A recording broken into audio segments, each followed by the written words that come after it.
River State has been an huge hotspot for political conversations all around the year. Where is the space for economic development and discussions? Today on One on GCT, we have one of Rivers' finest statesmen who has served in various capacities in Rivers State and beyond the country. He was a two-term House of Rep member representing the good people of Degema and Boni Federal Constituency, and also executive director in Nigerian Ports Authority, nominated by the then president of Nigeria, President Buhari Muhammadu, in the person of Right Honorable Sokonte Davies. You're welcome, sir. Thank you. Thank you very much. You're welcome. Thank you very much for having me. Nice seeing you once again on our platform. Thank you. Okay, on today's exclusive topic, we'll be talking about the developmental growth and economic interest of River State. So, on our first point of discussion, I'll be asking, what's the current state of River State in economic development, and what are your views on the development as it stands in River State? Well, my view is that River State is not developing at the rate it should develop. In time past, not too many years ago, say 12 years ago, 10 years ago, the only state that was competing with River State, or the only state River State was competing with, is Lagos State. But as I speak with you right now, River State does not count. River State largely depends on IGRO, not from new investments, but from old investments. Since 2015, there has never been any foreign direct investment in River State. And when there's no foreign direct investment in a state, it means that the international investing community has lost confidence in investing in River State. And there are reasons why the international investing community will lose interest in River State. It is because there's political instability, there's sort of instability in governance, not really political instability, but instability in governance. There's policy somersault in governance, and there is also no visible attempt in addressing issues like security, environmental degradation, and other stuff. So the international community is not interested in investing in River State. That is one. Secondly, even local investors are not investing in River State because of the uncertainty in governance. And so it's so sad that a state like River State that has everything every other state has, and has so much that so many states don't have, could be in that investor or investment comatose, or investment uninterestedness. It is sad.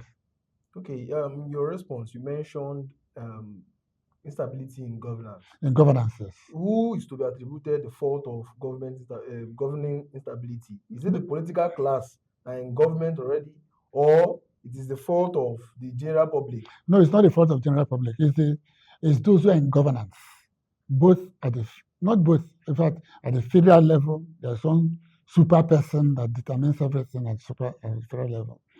At the state level, we have a governor that is not sure if he's governor or it's a placeholder or it's a caretaker. Then, of course, at the local government level, we have people who do not have the capacity to govern. I tell you free of charge. Presently, statistics show that the local government areas, for example, receive a minimum of 600 million naira monthly, not annually. That used to be the total amount of what money local government receive in a year. Now they receive such monthly. And what is there to show forth in any local government area you go to? So you can see that there is that level of not doing anything. And so that instability in governance is, like I said, there's somebody that wants to micromanage every level of government in River State, and incidentally is no longer in position. And we have a governor that is not sure if he's governor, like I said, or if it's a placeholder, or if it's a caretaker. And when he has that sort of amorphous situation, of course, development is the first victim. I have to ask the question because don't you think that residing majority of the development of the River State as it is today on government is what is telling on the state? For example, we have big wigs in the state that majority of them have their investments outside River State and they are from River State. Yes, So that's why I asked. that's what I also said. That when I said, first of all, I said there's no foreign direct investment, and I gave you the reasons. I also said that there's no local investment. I also give you the reasons. Government is supposed to create investment environment for people to have confidence in that environment to come and put their money. Investment is a risk, so you cannot come and put your money in a risky thing where there is no guarantee of that risk growing and yielding fruits.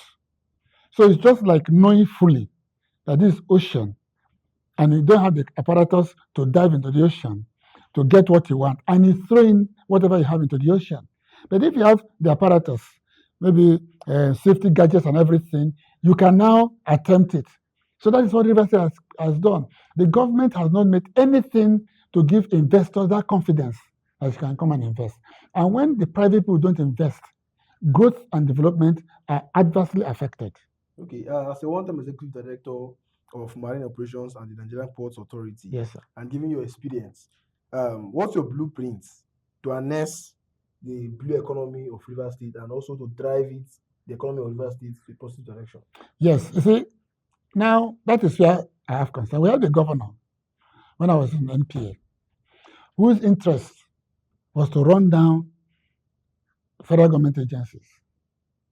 And we also had the governor in Lagos State, who understood the importance of blue economy. That, I said before that some states we have all of what other states have, and we have some of what most states don't have.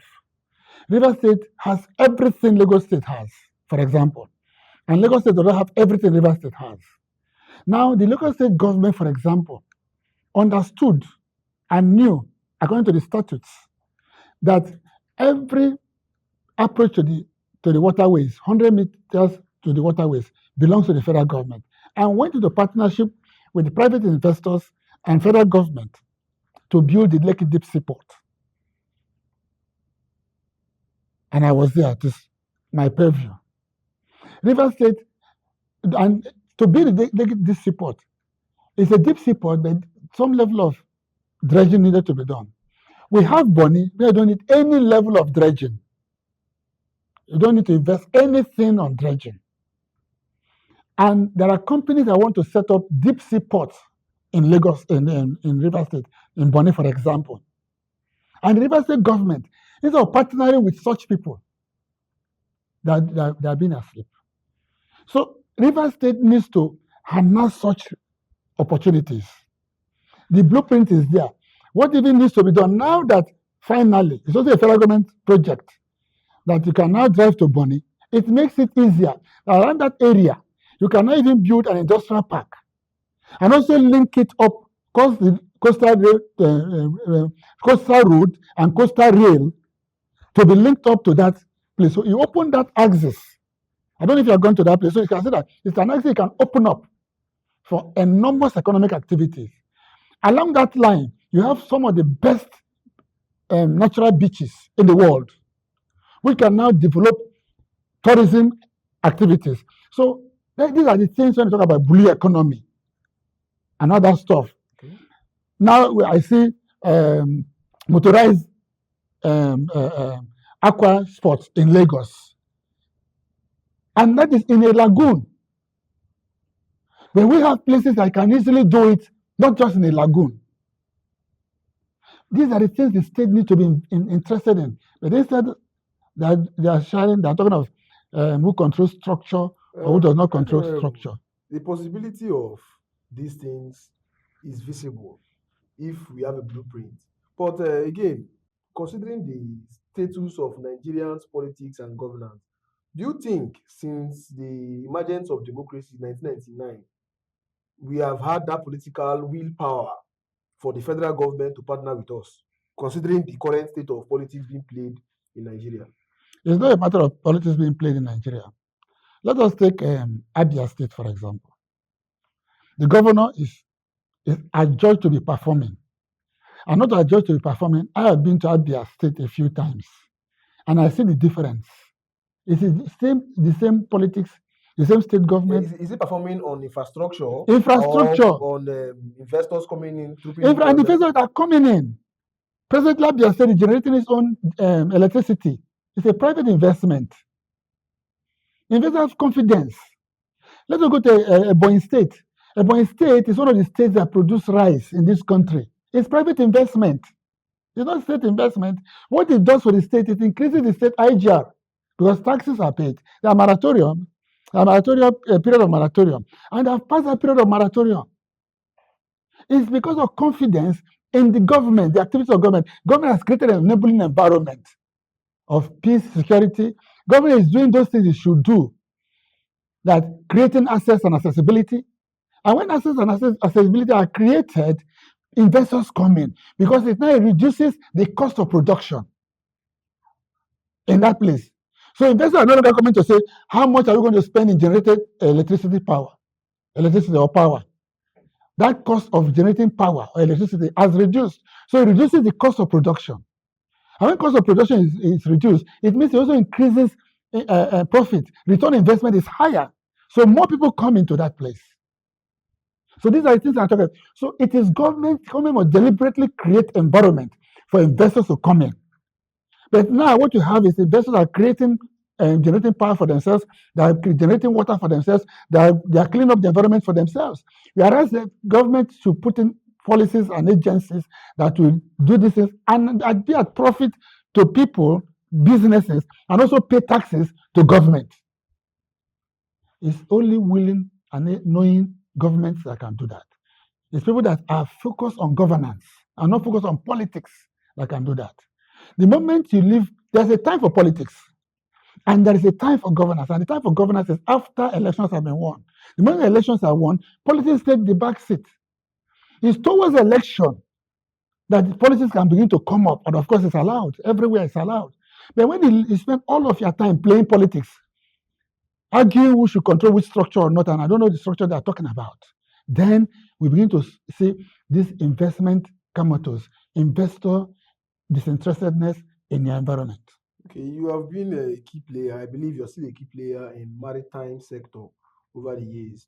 What lessons, you've mentioned a few on security, but then looking at the exclusiveness of River State as compared to other states that are directly on the waterways, the oceans, what specific things would you do differently if given the opportunity to lead River State to generate more revenue and also attract foreign investors? What do I do? Well, first and foremost, if you recall, before Amechi became Minister of Transportation, the Gulf, the Gulf was River State Gulf was not safe at all. But now you cannot hear any issue of piracy along that because he brought the project that the Deep Blue, the security agency, that now control that place. So we don't have any issue, major issue on security along our waterways, especially on our highways and our ocean highways on our Gulf. We don't have any more. So that security issue has already been addressed. So what does the government need to do? Is to encourage companies to come and invest. How we do encourage companies is to make sure that the companies understand that we are no longer playing politics, we are into governance. And that is what we need to do. What we need to do now is to partner with companies like people that want to develop the Bonny Deep Sea Port. Look out for them. They are there. They are not hidden. You go to the Federal Ministry of Transportation, you will see them. Okay, the issue of River State security as a focus does not only revolve around the waterways. We also have upland issues on security, and also because when I like it not, the company it's still failure of government. It's still failure of government and distraction in governance. That's why it is so. In your experience, like I said, what ways can those be curbed? First and foremost, you have to create the environment where jobs are created. When jobs are created, the hands that are free, because it said, and it is true, the idle hand is a workshop of the devil. Human beings are by nature active people. Human beings are by nature people that should be engaged in doing things. The moment you are not engaged in productive venture, you'll be engaged in unproductive venture. In states where this is not happening or happen at a very reduced rate because the government is not involved in the criminal economy. But in this state, the government and major actors in government are involved in criminal economy. And since they're involved in criminal economy, they don't have the moral capacity to rein on to those criminals. But when people are productive, you don't have such number of people, you don't have quantity or quality or quantum of people to be involved in criminal economy. So these are the things you need to do. That you must reduce, government must detach itself from being involved in criminal economy. It must detach itself from utilizing people and personalities that they know that are involved in criminal economy to be running the system for them. The moment you're not able to do that, you lose every moral right to begin to check those things. And when you lose moral right to check those things, your capacity to govern is extremely compromised. Okay, Right Honorable, you've been seen to be in the line of direction with Right Honorable Chibikro Amishi's policies. I believe you are one of his ardent followers. We work together. Yeah, you work together. Yes. And then online and opposition statements have been that majority of the economic reforms done during his tenure, because you mentioned 12 years ago, and then 12 years ago would definitely fall in his first tenure. And then I'm part of his second part tenure. of his second tenure. Thank you, sir. It is seen that most of his economic reforms and we are not sustainable to last after his tenure. And then we've seen that a lot of his projects that are geared towards economic reforms have failed per se because they are no longer in existence. What would you do differently, or would you still do you feel that he did the right thing to keep those businesses in a way that, or those economic institutions the way they were? First and foremost, people forget that government is a continuum. So when you bring in somebody who does not understand that government is a continuum, and the end of one man's tenure does not end the projects you have put into place, and that project you are stopping is not the man's money, it's the state's money, then you continue. You see, I'll give you an example. When Buhari became president, a lot of people in the then PDP and even a lot of people in the then APC were not happy. The people were saying he had no clue. He was continuing what Jonathan did. The people in the APC said he had no clue and they are not going to benefit from his governance. He understood, and those immediately around him, and those they put in place at that time understood that government is a continuum. And the amount of money expended in putting government projects are government resources. We didn't have such people, and we don't have such people that don't understand that the government, for example, the projects Amici was doing were not Amici projects. So I would not agree with you that they were not sustainable. They were sustainable. But the operators of the system after Amici refused to understand that these projects are for rivers people. How is Bugma Fish Farm not sustainable? Okay, they mentioned, for example, Bugma Fish Farm. Yeah, how is it not sustainable? The fishes we have imported from, I think, Israel. They mentioned Israel and some other countries. They are not imported. The people that operated are Israelis. Okay, and that they said the fingerlings were imported, and that the return is not commensurate with. Well, we didn't see that. That's when that was the reason. You see, they say give a dog a bad name to hang it. When they're not able to operate, how can you remove the people who have been engaged to operate for a number of years to train people that will continue, and you didn't engage them, and you sold it out, and what is the situation now? It's abandoned. How is the Shanghai farm not sustainable? The banana farms, how are they not sustainable? Can you say they're not sustainable? You can't say so. When Amechi was governor, that place was a beehive of activities. Youths were engaged and employed, and they were gainfully employed. Market women had businesses to do. Banana became very affordable, extremely affordable in River State. People came from outside River State to purchase bananas here.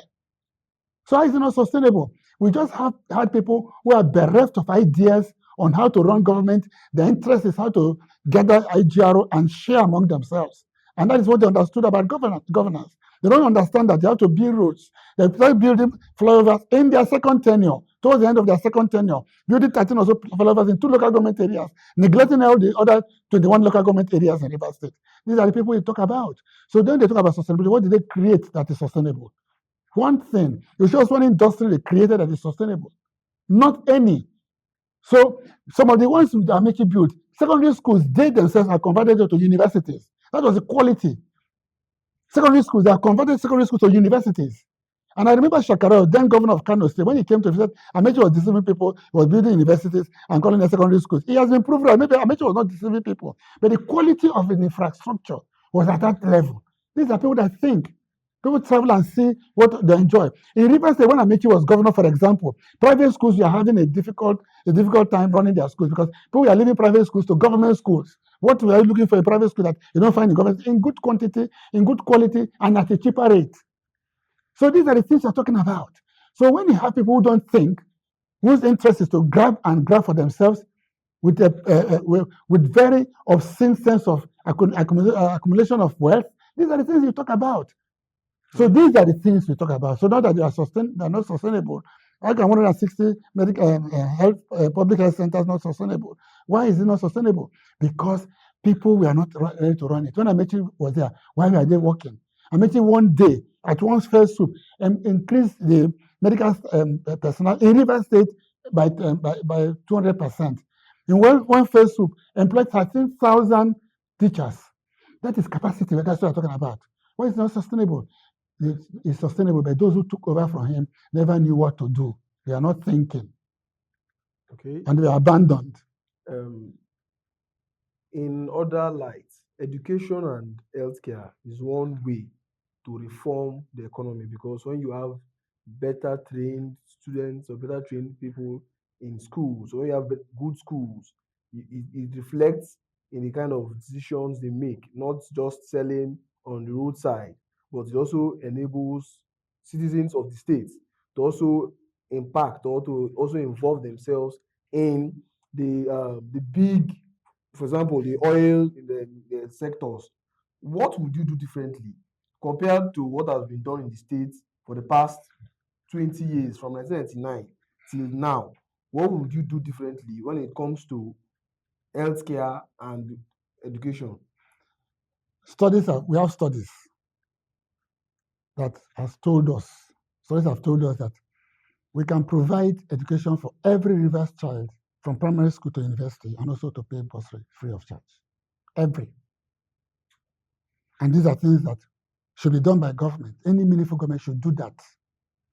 Secondly, studies have proved, and we have the statistics, that if you provide free medical services for children from day zero, from day one to 6 years, and from adults from 50 years upwards, free, and you subsidize the medical bills for those in between, you solve a lot of problems. And when you do that, the incidence of high blood pressure and some of these terminal diseases will drastically reduce. They will be drastically reduced because parents will not be thinking of whether my children will go to school or not. Because they know that when school opens, when Amaechi was governor, parents were not bothered. That's what I told you before, that private schools are having a run for their money, because people are leaving private schools to go to public schools, because now books are provided, uniforms are provided, learning aids are provided, quality ones at free of charge. And these are things that somebody has done and can be done further and will be done further. And when you do that, you have safeguarded the health of the entire productive population. And when you safeguard the health of the productive population, you have also increased the capacity of productivity, where people become more productive. The things that make them to miss job, the things that make them to fall ill, and things like that will be drastically reduced. So you can see the effect. So the ripple effect of all this is that people will live healthier, people will live well. Secondly, it must be intentional. Government must be intentional in training capacities in the areas we have comparative advantage in oil and gas. Today, you go to oil and gas industry operating in Rivers State, you don't see 10% of Rivers people in those companies in Rivers State. They don't see them because we have not trained our people. And to train such people is not cheap. Government must be deliberate in providing training facilities. And after that time, you go into a bond with them to say, for so number of years, maybe 5 years, 10 years, whatever, calculate, you work for the River State government. And we are going to make sure you're employed in the oil and gas sector in River State. And it must be a policy that you must employ our people. And when you are not properly trained, because in that area, in that sector, you don't just employ everybody. You must employ the best. And presently, we don't have the best. So you must be deliberate, you must be intentional in training the best to be able to compete with other people who don't even have oil and gas in their areas. And they're enjoying the benefits of oil and gas, which we should enjoy more. But we cannot say so much. You cannot say, go and tell someone and employ him because he's from River State and he doesn't have the prerequisite qualification. You can't do that. So government must be intentional in creating such things. And I tell you, free of charge, there are agencies within and outside the country who are willing to partner with government, but because they are not seeing intentionality and credibility in those who operate government systems and governance, that's why they stay away.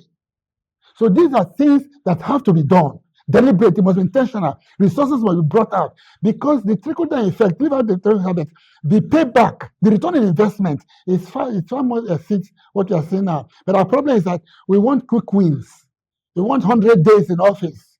We want what is going to be immediately. And tell me, for example, in this state, tell me which project that was done 100 days in office that still lasts. None.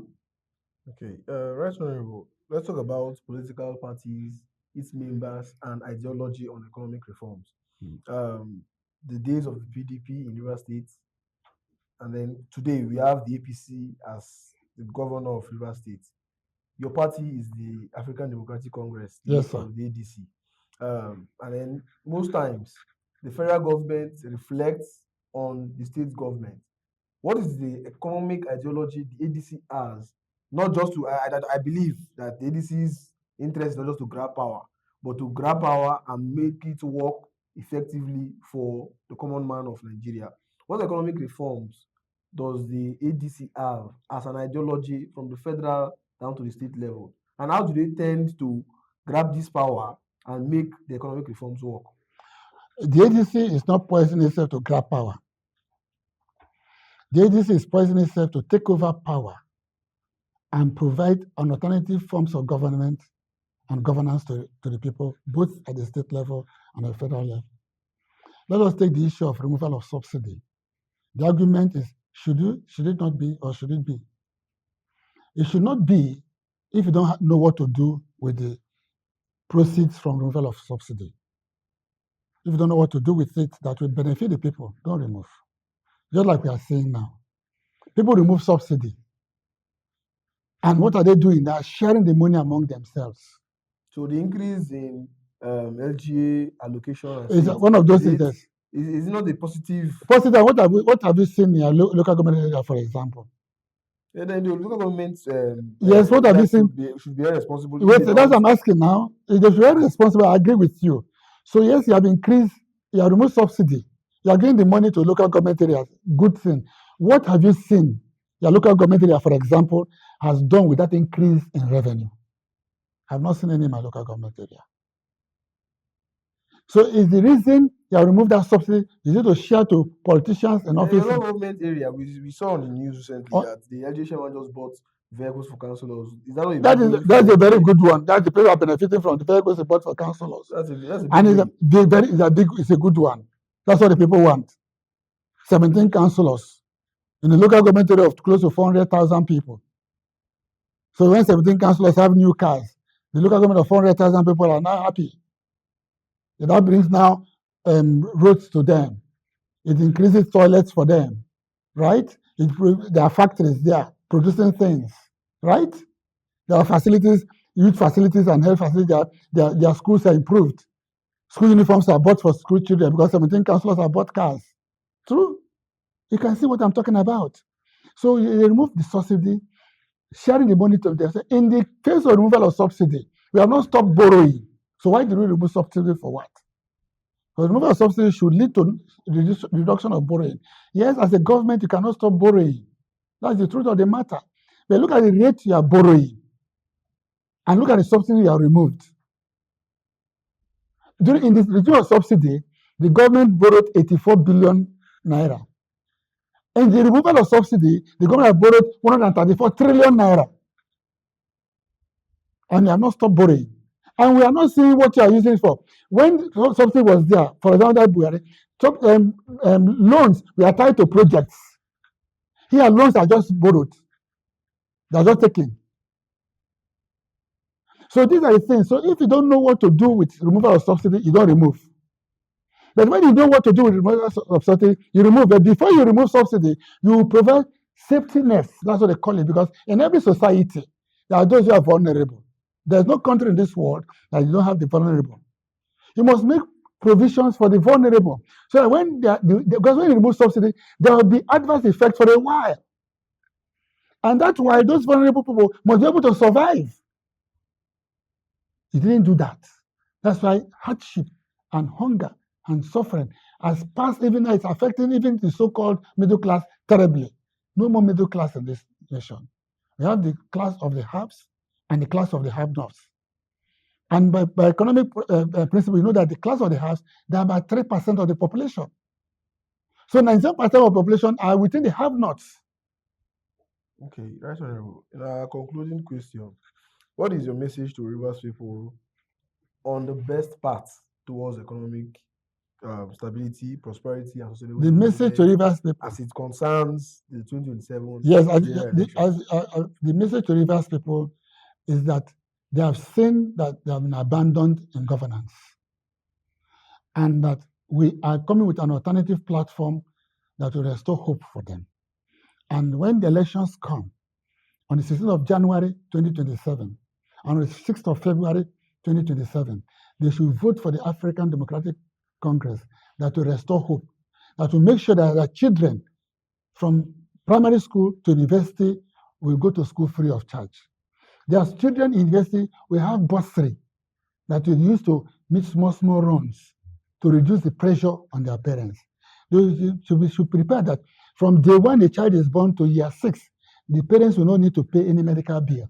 And from 50 years or from 60 years and above, they also don't need to pay medical bills. And those in between will pay medical bills. So even to go and obtain card in the hospital will be subsidized for those in that grade. And when we do that, we increase the lifespan of people. Today, Nigeria has the least lifespan, 54 years. It's among the least, among the third list, 54 years. But when you increase the lifetime of people, when people are happier, when those things that make people to begin to fall sick are reduced, are removed from their system, the urge to be more productive increases. And when the productivity increases, it increases the taxable income, and it only increases IGR. So you see, what you are putting in to reduce these ailments, there are also things that will benefit the system further. Well, thank you very much. You're welcome. Thank you very much, our esteemed viewers, for staying with us on the one-on-one on GCT with one of Rivers' finest astute politicians, a man that has shown valor and has dissected some important points for your questions to be answered.